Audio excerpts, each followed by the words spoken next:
You did a remake though, which is Pangako Sa'yo, as Claudia Buenavista. Paano ka napao to do that? Oh, syempre, dahil iconic si Pangako Sa'yo, Madam Right. Claudia. Of course, meron akong mga parang, akala ko sabi ko, sinong partner ko? Akala ko magki-Christine Hermosa. Ay, Hindi ba parang lagpas na? Parang Okay. ganun yung papi. Ay, hindi ikaw. Si Catherine yun, Bernardo. okay. Sino ako? Oh. Si Madam Claudia. Tapos, ha?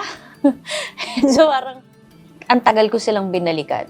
Pinag-isipan ko talaga siya. Parang meron pa ako. Kaya ko pa eh. Kaya ko pang love team. Kaya ko pang Sumolo. kaya ko. Oo. Bakit ako magnananay? Hmm. Pero syempre, bumabalik ako dun sa, pero kasi yung ginawa naman din talaga nila Miss Yula Valdez at ni Miss Jean Garcia doon sa roles na yun. Mhm. Classic eh. Right.